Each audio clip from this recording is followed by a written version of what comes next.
আসসালামু আলাইকুম। Critic Bangla television থেকে স্বাগত জানাচ্ছি আপনাদের সবাইকে। আমরা এই টেলিভিশনে একটু ভিন্ন ধরনের আলোচনা করব, একটু বিশ্লেষণধর্মী আলোচনা করব। আমরা আচানক কোনো কিছু সম্পর্কে ভয়াবহ কোনো তথ্য দিয়ে মানুষকে আতঙ্কিত করতে চাই না। আমরা এমন কোনো তথ্য শুধু আমরাই জানি, কেউ জানে না, এমনভাবে মানুষকে বিচলিত করতে চাই না।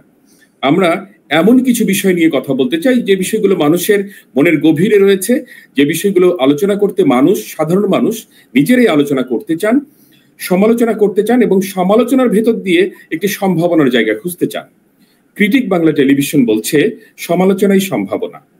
আজকে আমাদের আলোচনার বিষয় বাংলাদেশের পরিচালনার তরুণ প্রজন্মের হাতে, এর বাস্তবতা এবং আগামীর সম্ভাবনা। এটি নিয়ে আমরা কি ভাবছি সে বিষয় নিয়ে আলোচনা করার জন্য আজকে আমাদের সঙ্গে যুক্ত আছেন আন্তর্জাতিক খ্যাতিসম্পন্ন একজন মানব সম্পদ উন্নয়ন বিশেষজ্ঞ কাজী এম আহমেদ, এবং তিনি আমাদের সঙ্গে যুক্ত হয়েছেন কানাডা থেকে। আর আমি কথা বলছি নিউ ইয়র্কের রাজধানী আলবানি থেকে। তো আলোচনা শুরু করা যাক। শুরুতেই কাজী এম আহমেদ, আপনার কুশল জানতে চাই, কেমন আছেন আপনি?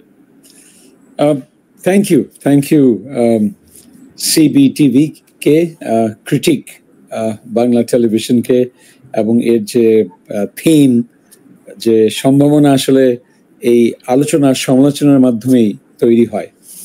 তো খুব ভালো আছি। আমি বাংলাদেশেই থাকি, কিন্তু আমার ছেলে এখানে পড়াশোনা করেছে। এই মুহূর্তে আমি এডমন্টন শহরে আছি, যেটাকে বলে অ্যালবার্টার, এবং ও চাকরি করছে। সো আমিও একটা কাজে বেরিয়েছি।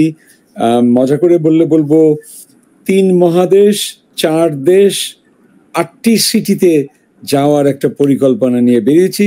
আর মাত্র 2টো সিটি বাকি আছে ভিজিট করা। বা বিশাল একটি কর্মযজ্ঞ, পাশাপাশি পৃথিবী দেখছেন, নতুন নতুন জিনিস এক্সপ্লোর করছেন, এবং জীবনের এই পর্যায়ে এসে নতুন সম্ভাবনার কথা নিশ্চয়ই জানান দিচ্ছে আপনার মনে। আমি যেই কারণে আজকে আপনার সাথে কথা বলতে চাই সেটি হচ্ছে, আমরা বাংলাদেশ পরিচালনার একটি অংশ তরুণদের হাতে আমরা দেখতে পাচ্ছি। যে কোনো কারণে, যে কোনো বাস্তবতার ভেতর দিয়েই তরুণ সম্প্রদায় দেশ পরিচালনায় অংশী হয়েছে। এটি অত্যন্ত আশাব্যঞ্জক। আজকে যে আশার কথা আমরা বলছি, এখন থেকে কয়েক মাস আগে এই আশাটা ছিল পাহাড়ের চূড়ায়, এখন হয়তো পাহাড়ের মাঝামাঝি কিংবা নিচের দিকে নেমে আসছে। আমার কাছে প্রশ্ন জাগে, তরুণ সম্প্রদায়ের হাতে তো আসলে সারা পৃথিবীতেই নেতৃত্ব শুরু হয় তারুণ্যের মধ্য দিয়ে, তারপরে নেতৃত্বের অনেক রকমের পরিবর্তন আসে, অবশেষে দেখা যায় পরিণত বয়সে একজন মানুষ দেশ পরিচালনার দায়িত্ব গ্রহণ করে। আমাদের দেশের বাস্তবতাও তাই। আমি আপনার কাছে দীর্ঘ কথা শুনবো, এই কারণে শুরুতেই একটি বড় প্রশ্ন রেখে যাচ্ছি। আমাদের তরুণরা গত 20 বছর কিংবা তারও বেশি সময় ধরে দেশের রাজনৈতিক অঙ্গন থেকে যা কিছু শিখেছে, আমাদের এক্সিস্টিং যে রাজনৈতিক বাস্তবতা, সেখান থেকে যা শিখেছে তা আমরা সরাসরি বলতে চাই যে নেতিবাচক কিছু শিখেছে। কারণ আমাদের রাজনৈতিক বাস্তবতা ভালো কিছু ছিল না। রাজনীতির মধ্যে দুর্বৃত্তায়ন ছিল, রাজনীতির মধ্যে লুটপাট ছিল, রাজনীতির মধ্যে কালো টাকার পাহাড় গড়ার একটি অভিলাষ ছিল, এইগুলো ছিল। একই সঙ্গে রাজনীতির সঙ্গে উন্নয়ন ছিল, গণতন্ত্রকে ধ্বংস করার প্রক্রিয়া ছিল, মানুষকে বহুমুখী আশা দেবার তৎপরতা ছিল, এমনকি মানুষকে নিরাশ করারও নানা রকম তৎপরতা ছিল। এর ভেতর দিয়ে তরুণ প্রজন্ম কি শিখেছে? আর বই পড়ে যে রাজনীতি শেখা যায়, সেই রাজনীতি শিখে কি তারা দেশ পরিচালনায় অংশী হচ্ছে? আসল বাস্তবতায় গত 20 বছরে যারা শিখেছে, সেই শিখার মধ্যে কি ছিল? আজকে যে তরুণ প্রজন্ম দেশের দায়িত্ব গ্রহণ করতে যাচ্ছে কিংবা করেছে, তারা আসলে কতটুকু দিতে পারছে? আপনার পর্যবেক্ষণ জানতে চাই। ধন্যবাদ। আপনার সাথে আমি সম্পূর্ণ একমত পোষণ করছি। এই কারণে 5ই আগস্টে, আমি 3রা আগস্টে অ্যাক্টিভ ছিলাম, অনেক দেরিতে বুঝলাম। এমনিতে তো সোশ্যাল মিডিয়ায় থাকি, এমন একটা ফ্যাসিস্ট গভর্নমেন্ট ছিল, মানে ডিটেলসে ওদিকে যেতে চাই না, ওই ভাষাটা সবাই জানে। কিন্তু আমি নিজেও 3রা আগস্টে একটা বক্তব্য দিই যে আমার কনস্টিটিউশনাল রাইটস চাই, আমি আমার ভয়ে থাকতে চাই না। এই ধরনের এখনো বোধ হয় না, এখনো ফেসবুকে ওটা আছে। মিছিলে জয়েন করি, 2 দিনের মাথায় দেখলাম। আপনি যে ওই যে মানে পাহাড়ের সেই পর্বতের সেই চূড়ায় আমার সেখানকার পোস্টগুলো দেখলে দেখবেন, যেহেতু সোশ্যাল মিডিয়ায় মানুষ জানায়, মানে এত আশা আমার বুকে। কেন? কারণ কারণ মানে এই প্রথম দেখলাম দুর্নাম ছিল ইয়াং পিপলদের, তারা ফেসবুকে বেশি সময় কাটায়, তারা কবে বিদেশ যাবে, তারা প্রয়োজনে জীবন বাজি রেখে ইটালি যাওয়ার জন্য নৌকায় করে মৃত্যুও ঘটেছে অনেকে। তো এইরকম একটা পরিবেশে জেন জির একটা যে বিরাট সুনাম বেরোলো, যে they are life changers, change makers, nation builders, তো সেটা কিন্তু হলো। কিন্তু আপনার সাথে এই জায়গাটা একটু না বলে পারিনি বলে এতটুকু বললাম যে এত তাড়াতাড়ি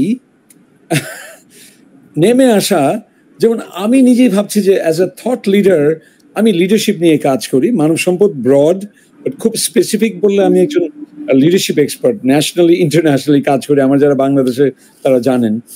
এবং আমি পুরো অ্যানালিসিস করলাম যে ওকে, প্রথম অ্যানালিসিসটা ছিল দুটো জিনিস থাকতে হয় সবচেয়ে, মানে লিডার হওয়ার আগে তো মানুষ মানুষ হয়। তো সংক্ষেপে বললে কারেজ হলো এক নম্বর, সেই কারেজটা কিন্তু দেখলাম। কিন্তু পাশাপাশি ইকুয়ালি থাকে হিউমিলিটি, হাম্বল হওয়া। কোনো একজন যখন 80টা বা 100টা গাড়ি নিয়ে আবার শোডাউন করা শুরু করে দিল, সেই মুহূর্তে বুঝে গেলাম ওই যে আপনি বললেন কি শিখেছে তারা অন্যদের কাছ থেকে। আমি আশাহত হলাম, কিন্তু আশাহত আবার নাও। ঠিক আছে, সেটব্যাক, আমি এটাকে বলবো সেটব্যাক। এখানে আপনার আমার আলোচনার মাহাত্ম্য, যে আমরা আসলে স্টিল আমরা অনেক সুন্দর বাংলাদেশ দেখতে পাবো, কিন্তু তার দিক নির্দেশনা কিছু হয়তো আমরা আলোচনায় নিয়ে আসবো। এই হলো আমার ক্ষুদ্র কথা। খুব সুন্দর। একটা হচ্ছে যে আমি একটি কথা আসলে কার্যত ভাবে আসতে হয়, সেটি হচ্ছে যে আমাদের বাংলাদেশে স্বাধীনতা পরবর্তী সময়ে আসলে যেই ধরনের রাজনৈতিক বাস্তবতার মধ্য দিয়ে বাংলাদেশ পরিচালিত হয়েছে, এটি আসলে আমি বলবো যে সাধারণ মানুষের রাজনীতি হয়। এ ব্যাপারে আপনি কি বলবেন যে আমরা দেশটাকে নিয়ে আমরা সবাই কার কার অনুগামী?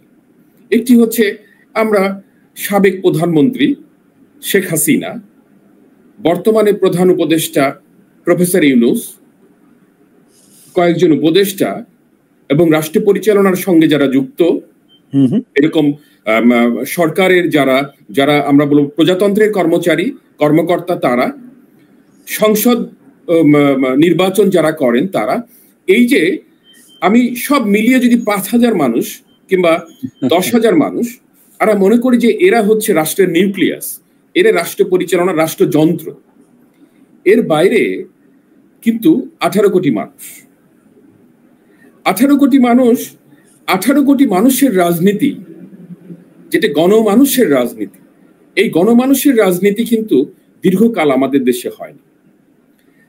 গণমানুষের রাজনীতি বলতে রাজনৈতিক নেতার মুখের বক্তৃতার মধ্যে সীমাবদ্ধ ছিল।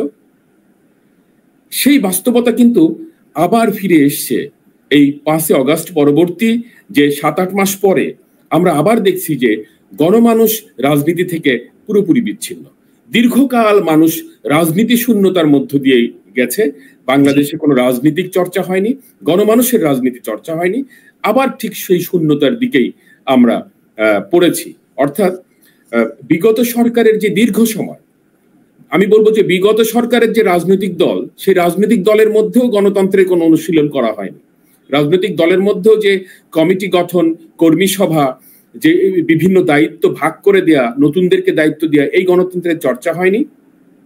অন্যান্য রাজনৈতিক দলকে মানে পরিকল্পিতভাবে অন্যান্য রাজনৈতিক দলগুলোকে তাদের কার্যক্রমকে বন্ধ করে দেওয়া হয়েছে, স্থবির দেওয়া হয়েছে, হত্যা করা হয়েছে। এইভাবে একইভাবে বর্তমান সময়ে এসে দেখছি যে রাজনীতির চেয়ে ক্ষমতা বড় এবং সবচেয়ে সেখানে গৌণ হচ্ছে জনগণ। 18 কোটি মানুষের মনের কথা, প্রাণের কথা, দাবির কথা, সেগুলো কোথাও উঠে আসছে না, শুধু ক্ষমতা কেন্দ্রিক কথাবার্তা চলছে। এই ব্যাপারটি নিয়ে আপনি কি বলেন? হ্যাঁ, আমরা তো একটা কথা আছে যে আমরা যে লিডারদেরকে, যেই মানুষদেরকে আমাদের সামনে নিয়ে আসি, তার জন্য আমরাই রেসপন্সিবল। এখন এই কথাটার ভিতরে অবশ্য ভোটাধিকারের একটা বড় প্রশ্ন আছে, যেটা অনেক বছর ধরে হয়নি।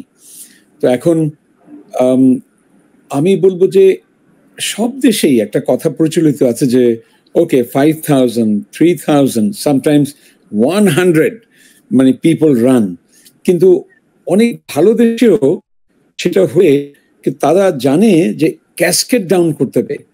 ধীরে ধীরে ধীরে ধীরে ওই প্রতিটা মেয়র, প্রতিটা কাউন্সিলর, প্রতিটা তারা কিন্তু ইউনিয়ন পর্যায়েও তারা জানবে নিডটা কি, এই এলাকার মানুষের আশা আকাঙ্ক্ষা কি। যেমন প্রতিটা গ্রামে একটা আশা আকাঙ্ক্ষা জানবেই মানুষ, যে মানুষের কর্মসংস্থান দরকার, রাইট? তারা তাদের আয় দরকার, সৎভাবে আয় দরকার। কিন্তু আমাদের রোল মডেল তো হয়ে গেছে ওই দুর্বৃত্তায়নের কারণে, ওই অল্প মানুষের কাছে ক্ষমতার কারণে। আমি নিজে দেখেছি, গ্রামে বড় হয়েছি, বিভিন্ন সময় গিয়েও শুনেছি যে একটা এমপি যখন এলাকায় আসছে, মানুষজন তাকে দেখতে যায় যে মানুষটা ছিল সাধারণ, আচ্ছা অসাধারণ হয়েছে, ধনী হয়েছে, তার গাড়ির সাইজ, আমি কথা বলেও দেখেছি অনেক মানুষের ইচ্ছা আমি ওই রকম হব। এবং সে কিন্তু ভালোভাবে হয়নি বেশিরভাগ ক্ষেত্রেই। আমি সবাইকে ঢালাও ভাবে বলবো না, আপনিও বলবেন না, আমি জানি, কিন্তু বেশিরভাগ ক্ষেত্রে মানুষ কিন্তু ওই ক্ষমতায়ন, দুর্বৃত্তায়ন এর মধ্যে সীমাবদ্ধ থেকেছে। রোল মডেলগুলো কিন্তু কি রকম হয়েছে চিন্তা করেন। তো সেই ক্ষেত্রে এই পরিবর্তন আনাটা যে কত কঠিন, কিন্তু একটা ছোট্ট রে অফ হোপ আছে, এই ইউথ। তারা ভুল করবে না, কে করবে? আপনি একটু ভুল করতে দেন, আমি একটু দেই, হ্যাঁ হতাশ আমি হয়েছি, আপনি হয়েছেন, কিন্তু তারাও বোধহয় এই যে আপনার আমার যে আলোচনাটা, যে আমরা একটু ক্রিটিক করব, একটু আলোচনা করব, তারাও কিন্তু শুনছে। তারা কি বুঝতে পারছে না যে কত সুন্দর করে জায়গায় তাদেরকে আমরা স্থান দিয়েছিলাম, এখন সাডেনলি কেন তারা পড়ে গেল? তারা যদি এখন একটু ইমপ্রুভ না করে, তারাও যদি সেই ওই 5,000 দলে ওই পাওয়ারের প্রতি শুধু অ্যাটেনশন থাকে, তাহলে কিন্তু ভয়ের কথা। সেই সৎ সাহসটা, সেই কারেজ যেটা দেখিয়েছিল, সেটার জন্য আমরা বাহবা দিয়েছি এবং অসম্ভবভাবে আছি। কিন্তু হিউমিলিটি, বিনয়ী হতে পারাটা, এই বিনয়ী হতে পারাটার খবরটা এখন তাদেরকে ভাবতে হবে। তাদেরকে এখন একটা সিটও না পেলে কিচ্ছু যায় আসে না। তারা 20 বছর পরে, 15 বছর পরে আসবে, যার যার ইনকাম করবে, নিজে প্রফেশনে, নিজের একটা প্রফেশন থাকবে, নিজের একটা ইনকাম থাকবে, ব্যবসা করবে অথবা কিছু করবে, মানে লয়ার হবে, আমি জানি না, মানে তারা এটা কিভাবে সম্ভব যে আমার রাজনীতি হবে আমার প্রফেশন, এখান থেকেই ইনকাম, এবং সেই ইনকাম হয়ে যায় কত হাই। অনেক কিছু বলার, এবং এটাই হচ্ছে আসলে মানে এইটি রাজনীতি যখন প্রফেশন হয়ে ওঠে, সেটি আসলে সরাসরি দেশের এবং জনগণের অর্থ লুণ্ঠনের একটা তৎপরতা ছাড়া কিছুই নয়। আপনি তো সারা পৃথিবী ঘুরছেন, কাজ করছেন মানব সম্পদ উন্নয়ন নিয়ে। আসলে আপনি পৃথিবীর তারুণ্যের যে বাস্তবতা আর আমাদের তারুণ্যের যে বাস্তবতা, আমাদের বিপুল সংখ্যক বেকারত্ব এবং বেকারত্ব নিরসনের জন্য তাদের নানা রকমের স্বপ্ন, তৎপরতা, রাষ্ট্রের দেখানো স্বপ্ন এবং সেখানে নানা রকমের বিফলতা, সবকিছু মিলিয়ে এই দুই বাস্তবতাকে আপনি কিভাবে দেখছেন, আমাদের বাংলাদেশ এবং অন্য দেশের বাস্তবতা? আমি এমন বড় কোনো অ্যানালিস্ট নই, অনেক বড় গম্ভীর সুন্দর কথা বলবো তা নয়, কিন্তু আমি খুব সহজভাবে দেখি যে তাদের একটা স্কুল, কলেজ, ইউনিভার্সিটি থেকেই ওই ট্রেনিংটা ভালো হয়। আমি উন্নত বিশ্বের কথা বলছি, বা আমাদের এশিয়ার মধ্যে অনেক দেশে আমি গিয়ে কাজ করি। হ্যাঁ, এই মুহূর্তে বলবো প্রায় 7-8টা দেশে কাজ করেছি গত 1 বছরই আমি। হ্যাঁ, পুমা কোম্পানি আমাকে, আমি বাংলাদেশি কিন্তু আমাকে আইডেন্টিফাই করে তারা কিন্তু নিয়ে গেছে গ্লোবাল ফোরামে এই ট্রেনিং প্রোগ্রাম করার জন্য। তো সেজন্য আমার অনেক ওতপ্রোতভাবে বিভিন্ন এমপ্লয়িজ, ইয়াং এমপ্লয়িজ, তারা ম্যানেজার্স, তাদের সাথে ইন্টারাক্ট করেছি। আর এমনিতেও আমার আপনার মতো আমিও কিছু নলেজ আছে। আমি বলবো যে এই ছোটকাল থেকে আমি জাপানে যখন পড়াশোনা করেছি, আমি বিভিন্ন স্কুল ভিজিট করেছিলাম, অথবা নিউ ইয়র্ক সিটিতে তো অনেকবার আসা হয়েছে আমাদের আত্মীয় স্বজনের জন্য স্কুলে গেলেও। তো এই যে শুরুতে যে কার্টিসি গুলো, এখনো একটা গাড়ি চালিয়ে অনেক দূরে 30-40 ফিট দূরে একজন হাঁটা শুরু করবে ভাবছে, আমার মনে অবাক লাগে। সঙ্গে সঙ্গে আমার ছেলে থেমে গেল, এবং এরকম করলো যে উনি যেন যেতে পারে। আর আমাদের এখানে দেখেছি একজন ড্রাইভার সাহেব বা চালকও, শিক্ষিত লোকও ভয় দেখায়, এই লাগিয়ে দিলাম। মানে কন্ট্রাস্টটা কিন্তু হিউজ। মানে দেখো না, আমি গাড়ি যাচ্ছি, মানে আমার কোথায় যেন একটা বিরাট ডিসকানেক্ট আপব্রিঙিং এ, এটিকেট অ্যান্ড গ্রুমিং এ, একটা sense of right and wrong এ। এটা বললে এগুলো শেষ নেই বলার। কিন্তু এরপরে এসে পড়াশোনার সময়ও তারা লার্নিং এর চেয়ে, তো আপনারা জানেনই রোট মেমোরাইজেশন, মুখস্থ করা, আমাদের এডুকেশন সিস্টেম এগুলো একটু পুরনো কথা, আমি এগুলো বেশিক্ষণ বলতে চাই না। কিন্তু এর রেজাল্ট কি, সেটা হচ্ছে সে তখন নিজে তার সে মডার্ন ট্রেন্ড দেখবে। আচ্ছা, এখন তাহলে আর্টিফিশিয়াল ইন্টেলিজেন্স, এখন তাহলে এই যে আপনার চ্যানেলটা কিন্তু এটাকে আমরা বলি critical thinking. World economic forum গত 3-4 বছর ধরে বারে বারে বলছে নাম্বার 1 স্কিল যদি কারো হয়ে থাকে সেটা হবে ক্রিটিক্যাল থিঙ্কিং। মানে হলো এই যে অ্যানালিসিস করা এবং ডিপে যাওয়া এবং ডিসএগ্রি করা কোনো কিছু। এবং আমরা যে কথাগুলো বলছি এগুলোর সাথে আরেকজন ডিসএগ্রি করবে, এটাও আমরা ওয়েলকাম করবো। হ্যাঁ, অবশ্যই। তার মানে আমি যে যাই বলছে এভিডেন্স বেসড কথা বলতে হবে, লজিক দিয়ে কথা বলতে হবে, অথবা কিছু না থাকলেও যে একটা কথার তো একটা সেন্স আছে যে না এটা সম্ভব, প্রবাবিলিটিটা ঠিকই আছে, হ্যাঁ, সেটাকেই বলে লজিক্যাল। তো এর বাইরে যখন মানুষ শুধু ওপিনিয়ন দিয়ে চলে তখন খুব ডেঞ্জারাস। তো আমার বাংলাদেশের মানুষরা এই গ্লোবাল কোয়ালিফিকেশনসে একটা তো মাইন্ডসেট, হুজুগে যে কি হচ্ছে এটা তো আর বললাম না আপনাকে, all because of critical thinking নাই। একটা খবর শোনা মাত্রই হ্যাঁ তাই, এই রাস্তা নেমে আয়, এই এটা কর। এটা কিন্তু কোনো চেক অ্যান্ড ব্যালেন্স নাই, কোনো ফ্যাক্ট চেক নাই। এই জায়গাটা আমি প্রথমে বলবো। স্কিলে যদি আসি, তার যে অফকোর্স আমরা আমাদের ভাষার জন্য জীবন দিয়েছি, বাট আমরা এটাও জানি গ্লোবাল এখন বাংলাদেশের যুগ। এখন প্রফেসর ইউনূসও সেরকমই একটা মানুষ, উনি দেখিয়ে দিয়েছেন যোগ্যতা অর্জন করলে সারা ওয়ার্ল্ডে কত উচ্চতায় পৌঁছানো যায়। প্লিজ, এটা বোধহয় আপনি কেউ অস্বীকার করতে পারবে না। তার মানে আমাদের এই স্কিলড হওয়া, সেটা ল্যাঙ্গুয়েজ স্কিল, সেটা লিডারশিপ স্কিল, সেটা নেগোসিয়েশন স্কিলটা, লং লিস্ট। তো এই সমস্ত জিনিস নিয়ে আমার খুব আগ্রহ। এবার যখন বাংলাদেশে যাবো, এই যে আপনাদের সাথে আলোচনা করছি এবং এখানেও যে আলোচনা হচ্ছে, এটা দিয়েও বোধহয় আমার ব্রেইন আরো তৈরি হচ্ছে যে দেশে গিয়ে এক ফোঁটা কাজ করব, কিন্তু ওই ফোঁটাটা যেন গ্র্যাজুয়ালি স্কেল আপ করে আরো অনেকেই উদ্যোগী হয়ে এটাকে আমরা বড় করতে পারি। এটা ছাড়া উপায় নেই ভাই। হ্যাঁ, আপনি তো বাংলাদেশে বোল্ড নামক একটি অর্গানাইজেশন প্রতিষ্ঠা করেছিলেন এবং তার অনেক সফলতার কথা আমরা শুনছি, এবং একই সঙ্গে এখন বন্ড নামে একটি অর্গানাইজেশন নিয়ে কাজ করছেন এবং আরো কিছু অর্গানাইজেশন নিয়ে কাজ করছেন। এই ব্যাপারটি নিয়ে আপনি যদি একটু খুব সংক্ষেপে বলতেন। Thank you very much. আমি বলবো আমার বোধহয় সৌভাগ্য যে আর্লি বয়সে আমি গ্রামে বড় হয়েছি, ক্লাস 4 পর্যন্ত একেবারে ডান পিঠে একটা গ্রামের, মুন্সিগঞ্জের টঙ্গিবাড়ি উপজেলার ধামারণ গ্রামের বড় হয়েছি। আচ্ছা, ঠিক আছে। আমার বাবা সরকারি কর্মকর্তা ছিলেন, তার জব নানান জায়গায় যেত, এই জন্য কিছু সময় গ্রামে থাকতে হয়েছে। তো বাই দ্য ওয়ে, আমার বাবাকে অনেকে চিনবেন, লে বাবা নাকে তেল দিয়ে ঘুমা একটা অ্যাড করেছিল। আপনার চ্যানেল আই একটা অ্যাওয়ার্ডও পেয়েছিল, কাজী জামাল উদ্দিন। উনি আপনার দুবাই গিয়েছিলেন অনেক বছর আগে, সেই 20 বছর আগের কথা বলছি। তো উনি সবাই ওইভাবে অ্যাওয়ার্ড পাওয়ার কারণে চিনেছে। তো আমি কেন মানে ওনাকে খুব ভালো চিনি, আমরা ওনাকে খুব ভালো চিনি। আপনার কথাটি শুনছিলাম, আপনি বাবার কথা কিভাবে বলেন। ওনার সাথে আমরা একাধিকবার ওনার সাথে কথা হয়েছে নিবিড়ভাবে। ওনার সঙ্গে আমরা খুব আগ্রহ ভরে ছবি তুলেছি এবং ওনার বিজ্ঞাপনটা, ওনার যে অভিনীত বিজ্ঞাপনটা, এটি আমাদের অসম্ভব প্রিয় ছিল। Thank you.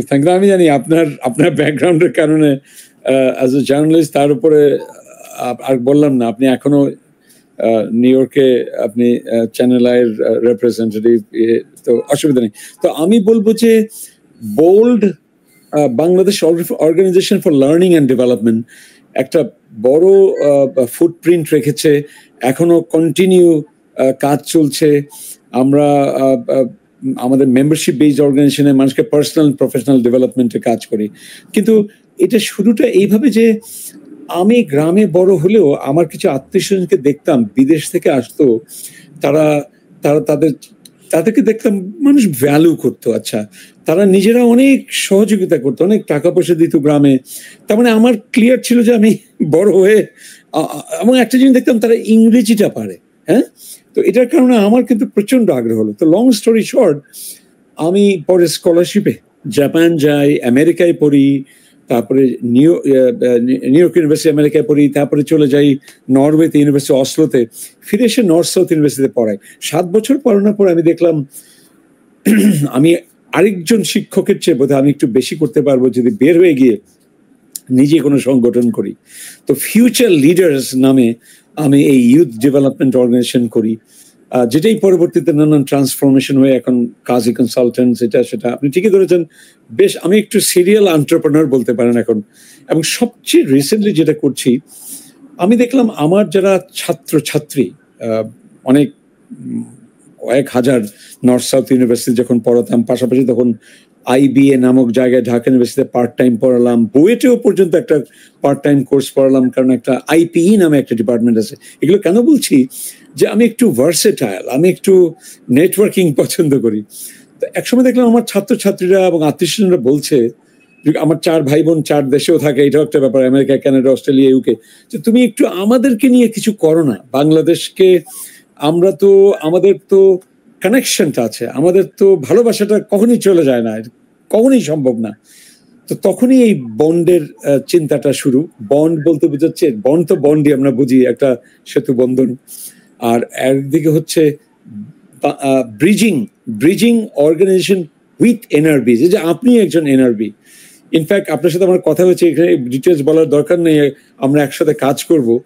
তো আমি এবং আমার টিম যারা আছেন, একটা বোর্ড তৈরি হতে যাচ্ছে এখন। এইটা একটা সিএসআর অ্যাক্টিভিটি হিসেবে আমাদের কাজী কনসালটেন্ট, যেটা একটা ফর প্রফিট কোম্পানি, কিন্তু এর যে যত খরচ, আমার ট্রাভেল অ্যাক্টিভিটিস সবগুলো এই অর্গানাইজেশন দিচ্ছে। তো সেজন্য তার সিএসআর অ্যাক্টিভিটি হিসেবে আগে ইনিশিয়ালি রান করছি। উদ্দেশ্যটা হচ্ছে এনগেজিং এই আমরা বলি বাংলাদেশি ডায়াসপোরা শব্দটা কঠিন শোনালেও, যত এনআরবিরা আছেন, নানান নন রেজিডেন্ট বাংলাদেশিস, তারা প্রফেশনালস, বিশেষ করে যারা, তাদের যে নলেজ ট্রান্সফারটা কিন্তু সম্ভব। এটা নিয়ে আমি হয়তো সবচেয়ে রিসেন্টলি শুরু করেছি, কিন্তু এর আগে অনেকে চেষ্টা করেছে, কিন্তু চেষ্টাটার আমি জানি কোথায় যেন থেমে গেছে। এই জন্যই বোধহয় আমাকে নিজেকে ক্রিটিক করতে হবে, যে আমি 1 বছর চিন্তা করেছি এটাকে শুরু করবো নাকি করবো না, করলে কিন্তু আমি থামবো না আজীবন। এটা আমি নিজের সাথে নিজে 1 বছর বলতে পারেন করেছি। আপনি শুনে খুশি হবেন, এই অগস্ট থেকে, এই যে আমি দেশে ফিরে যাব জুলাইতে, 1 মাসের একটু প্ল্যানিং তো লাগবে, অগস্ট থেকেই এর কার্যক্রম শুরু হবে। আমরা প্রথমে ওয়েবিনার দিয়ে, তারপরে যারা ইভেন আমি দেখছি জুলাই, অগস্ট, সেপ্টেম্বর 3 মাসে 3 জন এনআরবি বাংলাদেশে যাচ্ছেন, তাদের সাথে আমার যোগাযোগ হয়েছে, এবং প্রত্যেকের সাথে ফিজিক্যাল প্রোগ্রামও করব। আমি বলতে পারেন আমার টিম এবং আমরা খুবই ফায়ার্ড আপ, যে আমরা একটা এক্সাম্পল সেট করবো, যাতে আরো অনেকেই এখানে জয়েন করেন অথবা সেপারেট অর্গানাইজেশন করেন। দেখেন, লাস্ট কথা বলি, উবার মডেলের কথা সবাই জানে, গুগল মডেল, উবার মডেল। আপনি এবং আপনার মতো প্রফেশনালরা, কেউ ডক্টর, কেউ ইঞ্জিনিয়ার, আপনার মতো কেউ জার্নালিস্ট, কেউ বিজনেস পার্সন, তার মানে তার নিজের যোগ্যতায় সে অনেক জায়গায় পৌঁছেছে, অথচ একটা প্ল্যাটফর্মের অভাবে তারা বাংলাদেশের একটা ইয়াং পার্সন, যার একটা 5,000 টাকার একটা কোর্স করতে পারলে, প্রথমে আমরা নিজেরা স্পন্সর করবো ফার্স্ট ব্যাচ, এটা আমরা বলেছি, কারণ মানুষের কাছে যাবো না, কারণ আগে দেখাতে হবে যে আমরা নিজেরাই পারি, লোকাল রিসোর্সে করব। তারপরে আমরা আগাবো যে আপনি শুধু একটু লেকচার দেন, আপনি একটু ইন্সপায়ার করেন। টাকা চাই, আমরা টাকা চাইতে চাই না প্রথমে। ইনফ্যাক্ট টাকাটা সবচেয়ে ডেঞ্জারাস, কারণ তখনই ইস্যু হয় যে ও ধান্দাটা কি ইত্যাদি অনেক কথা ওঠে। আমরা বরঞ্চ কেউ যদি টাকা ছাড়া আবার বড় কিছু হয়ও না, এটাও আপনি জানেন, কিন্তু সেটা হবে এমন ভাবে যেটা প্ল্যাটফর্ম, টাকাটা কিভাবে খরচ হবে, ওটা অডিটিং কিভাবে হবে, ওটা গ্লোবাল কোনো অডিটিং ফার্ম এনগেজ হবে, তাহলে আমি রাজি। কারণ এতদিনের রেপুটেশন যে আমরা অনেকে বিল্ড করেছি, এটা নষ্ট করতে চাই না। এক কথায় অনেক কথা বললাম, মেইন কথা এখানে ঠিক এইখানে আমি আপনার এই কথার প্রেক্ষিতে একটি বিষয় আসলো। আমরা যে আলোচনা যেইখানে ছিলাম আমরা ঠিক সেখানটাতে ফিরতে চাই, সে কারণেই একটি হচ্ছে উদ্যোগ গ্রহণ করা উদ্যোক্তা নাকি কর্মী থাকা কোনো প্রতিষ্ঠানের কোনো ব্যক্তির অধীনে অথবা কোনো চাকরিজীবী।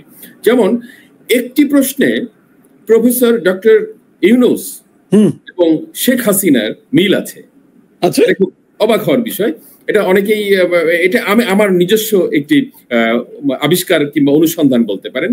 সেটি হচ্ছে প্রফেসর ইউনূস সারা জীবন বলেছেন চাকরি করবেন না, চাকরি খুঁজবেন না, আপনার উদ্যোক্তা হন।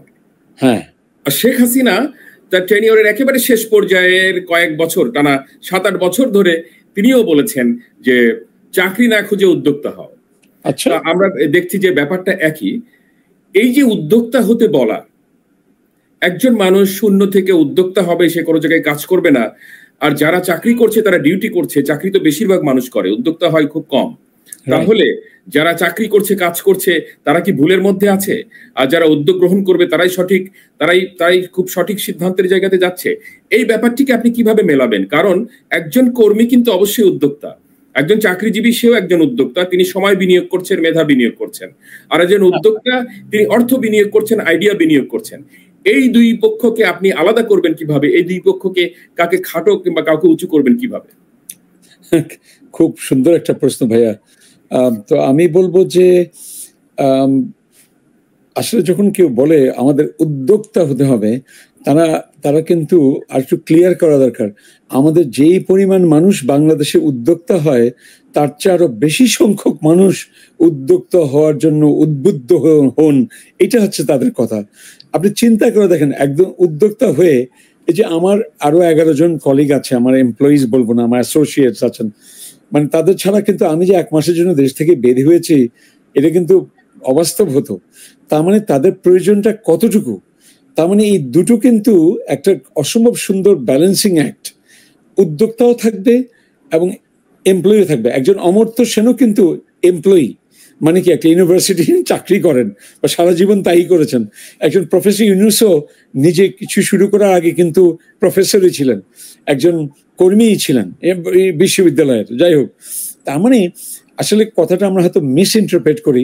নিশ্চয়ই কেউ বলছে না সবাই উদ্যোক্তা হলে তাহলে অন্য উদ্যোক্তা তো একজন একজনের সাথে অধীনে কাজ করবে না, অধীন না বললেও সাথে কাজ করবে না।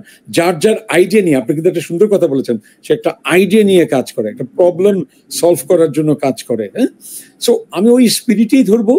তবে এই কথাটুকু আমি এগ্রি করি, এখন দুজনের সাথে যদি এগ্রি করা হয়ে যায় তাতে আমার কোনো কষ্ট নেই, যে মোর অ্যান্ড মোর উদ্যোক্তা হওয়া জরুরি, তবে নট এভরিওয়ান অ্যাট অল। সেই জায়গাটাই কন্ট্রাডিকশনটা যেন মানুষ ক্লিয়ারিটি থাকে। কারণ আমাদের ভিতরে কিন্তু দুই ধরনের মানুষ থাকে, খুব সংক্ষেপে বললে। একটা হলো রিস্ক অ্যাভার্স, মানে রিস্ক নিতে চায় না, আর একটা হলো ঝুঁকি নিতে কমফোর্টেবল ফিল করে। তো আমি কিন্তু, আমার ফ্যামিলি তৈরি করেছে, আমাদের ফ্যামিলির সবাই চাকরিজীবী, উদ্যোক্তা খুবই কম। কিন্তু আমি যখন হয়েছি তখন থেকেই হ্যাঁ এগুলো কি করতেছোস, প্রথমে বলেছিল একদম সরকারি চাকরিই করতে হবে একমাত্র। আমার বাবা সরকারি কর্মকর্তা ছিলেন, কিন্তু এইগুলোই, কিন্তু কেউ কিন্তু বেরিয়ে আসি আমরা। তো আপনার প্রশ্ন উত্তর ওইটাই যে আমরা দুটোই লাগবে।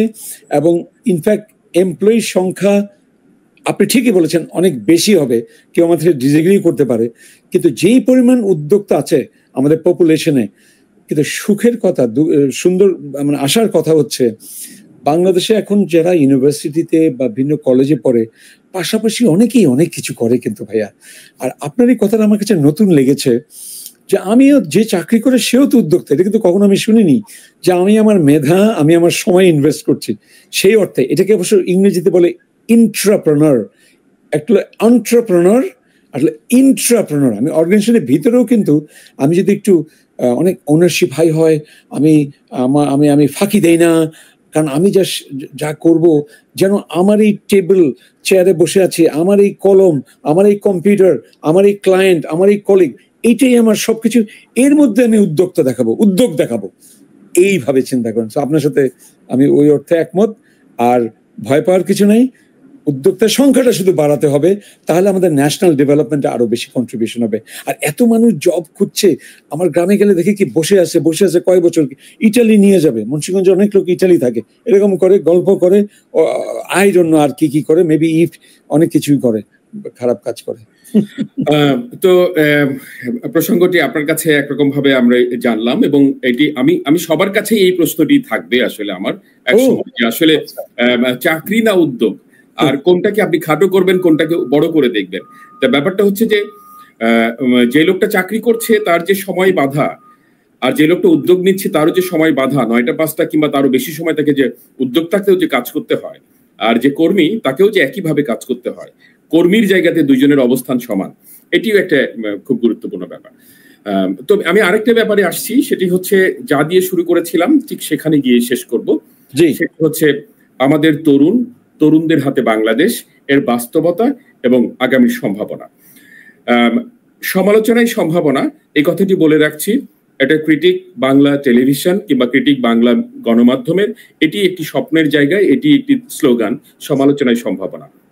সেই কারণেই বলছি, প্রফেসর ইউনূস সারা পৃথিবীর তরুণ প্রজন্মকে উদ্বুদ্ধ করেছেন নানান বিষয়ে, উদ্বুদ্ধ করে তাদেরকে মনোনিবেশ করিয়েছেন কাজে, মনোনিবেশ করিয়েছেন শিক্ষায়, মনোনিবেশ করিয়েছেন উদ্যোগ গ্রহণে। বাংলাদেশের বাস্তবতায় একদল তরুণ তাকে রাষ্ট্রের দায়িত্ব নেয়ার জন্য আমন্ত্রণ জানিয়ে রাষ্ট্রের দায়িত্ব নেয়ালেন, এবং তরুণরা সেখানে বটবৃক্ষ হয়ে সেই বটবৃক্ষের ছায়ায় তিনি বসলেন এবং ঋষি হয়ে। আমি বলতে চাই, প্রফেসর ইউনূস তার শিক্ষাটি বর্তমান তরুণ আমাদের দেশের একেবারে রাষ্ট্রের সর্বোচ্চ দায়িত্বে থেকে তরুণদেরকে কতটা উদ্বুদ্ধ করতে পারছেন বলে আপনার কাছে মনে হয়? আপনি আমাকে একেবারে খুব কঠিন জায়গায় ফেলে দিয়েছেন। হ্যাঁ, এটা একটা বড় প্রশ্ন বটে। আমি আমার যখন থেকে বুঝতে পারছি যে পৃথিবী, সমাজ আর বাংলাদেশের দুজন মানুষকে, আমি একটু যেহেতু একসময় ছাত্র ইউনিয়ন করেছি, সমাজ নিয়ে ভেবেছি, আমি কিন্তু এই প্রফেসর ইউনূস আর স্যার আবেদ, এই দুজন আমার সবচেয়ে বড় রোল মডেল। কারণ দেশের উন্নয়নের জন্য তাদের কন্ট্রিবিউশন, একজন ইন্টারন্যাশনালি আমাদেরকে এত বড় করেছেন, দেশেও পভার্টি কমিয়েছেন। আরেকজন আবেদের কথা বললামই না, হোলিস্টিক ভাবে এত বড় কন্ট্রিবিউশন ওনার আমি চিন্তা করতে পারি না। যাই হোক, উনি আজকে আমাদের মাঝে নেই। তো it's a very powerful question যে একটা উল্টা ঘটনা ঘটলো। উনি রেস্ট অফ দ্য ওয়ার্ল্ডে ইউথদেরকে ইন্সপায়ার করেন, এবং আমি অক্সফোর্ড ইউনিভার্সিটি 2000 সালে গিয়েছিলাম একজন অ্যাফিলিয়েট হিসেবে। অশোকা নামে একটা অর্গানাইজেশন আছে, তারা আমাকে ফেলোর আগের পার্ট একটা ছিল অশোকা অ্যাফিলিয়েট বলতে বোধহয়। তখন আমাকে তারা কিছু ফান্ডও দিয়েছিল। আমি একটা সোশ্যাল এন্টারপ্রেনারশিপ কনফারেন্সে অক্সফোর্ড ইউনিভার্সিটি যাই এবং স্পিকও করি সেই বয়সে, 2004 সালের কথা বলছি। তখন ইউনুস কিন্তু 2006 সালে উনি নোবেল পেয়েছেন। তখন কিন্তু আমি 6 সালে গিয়েছিলাম, মার্চের 27-28 ওনার সাথে দেখা হলো। উনি বললো যে তুমি কি লন্ডন থাকো নাকি? আমি না স্যার, আমিও বাংলাদেশ থেকে এসেছি। উনি যে কি খুশি হলেন, জড়িয়ে ধরলেন। সেই সময় থেকে আমি দেখেছি ওনার যে ইনফ্লুয়েন্স। আমি একটু লম্বা হয়ে যাচ্ছে উত্তরটা, মানে একজন ফ্রান্সের বড় কোম্পানির চেয়ারম্যানও সিট পেল না, তার সামনে বসে গেল ফ্লোরের মধ্যে, মানে তার কথা শুনতে হবে। আরেকটা চেয়ার আনতে একটা আওয়াজ হয়েছে, একজন দাঁড়িয়ে বললো এক্সকিউজ মি, সবাই বলছে কি, না চেয়ারের আওয়াজের জন্য আপনার কথাটা শুনতে পাইনি। একটা শব্দ শোনার জন্য ইউনুসের একজন বড় কোম্পানির একজন মানে দাঁড়িয়ে গেছে, যেন আমি একটা কথা কনটেক্সটে বলছি আপনাকে। সেই মানুষ কেন আমাদের এই ইয়াং উদ্দেশ্যে একটা সিরিজ অফ কিছু কথা কেন বলছে না? এটা আমারও প্রশ্ন। এই প্রশ্ন আমার মনে উদয় হয়নি, আপনি বলার কারণে উদয় হলো। এবং আমি সাহস নিয়ে, এখন তো আমার কারোই ভয় পাওয়ার কিছু নাই, কিন্তু আমি অবাক হচ্ছি, মানে কেন স্যার এটা করছেন না? ওরা তাকে বসিয়েছে বলে কি এখন ওদেরকে কিছু বলা যাবে না? এটাই কি? তার মানে কি উনি একটা সুনির্দিষ্ট ফরম্যাটের ভিতর দিয়ে যাচ্ছেন? তার মানে ওনার যে প্রজ্ঞা, ওনার যে মানুষকে উদ্বুদ্ধ করার শক্তি, তিনি কি কোনোভাবেই প্রয়োগ করতে পারছেন না? হ্যাঁ, এইরকম একটা কথা আছে ওনার এখন সরকারি কর্মকর্তারা বাংলাদেশের তারা অনেকটাই আটকে রেখেছে, তারপরে আরো অনেকভাবে ওনাকে ওনার বেস্টটা হতে দিচ্ছে না, এরকম একটা কথা আছে। কিন্তু তারপরেও উনি যেই মাপের মানুষ, উনি কিন্তু এটাকে ওভারকাম করার মতো মানসিক এবং গ্লোবাল পাওয়ার্স তার সাথে আছে, মজা করে বললাম কথাটা। তো সুতরাং উনি চাইবে কোনো কিছু সৎ সাহস নিয়ে, আর সেটা উনি পারবেন না, আমি এটা বিশ্বাস করি না। তো এইটা ওনার একটা, আপনার আমার যদি ওই আপনার স্লোগানটা যদি আরেকবার বলেন যে সমালোচনাই সম্ভাবনা, সমালোচনাই সম্ভাবনা, আমি বলবো এইটা আমাদের সবচেয়ে বড় পয়েন্ট আজকের। এইটা কিন্তু তাকে তার জানতে হবে, তার তার কাছের লোকদের জানতে হবে। ধন্যবাদ, আপনার সাথে কথা বলে খুবই ভালো লাগলো কাজী এম আহমেদ। নিশ্চয়ই আপনার সাথে অনেক বিষয় নিয়ে আমাদের মাঝে মাঝে কথা হবে, এবং আমরা ঠিক এভাবেই সমালোচনার মধ্য দিয়ে একটি সম্ভাবনার অনুসন্ধান করতে থাকবো। আজকে ক্রিটিক বাংলা টেলিভিশনের এই আয়োজন এ পর্যন্তই। আগামী পর্বে দেখা হবে নতুন কোনো অতিথির সঙ্গে, নতুন কোনো বিষয় নিয়ে। সে অবধি সবার জন্য শুভকামনা।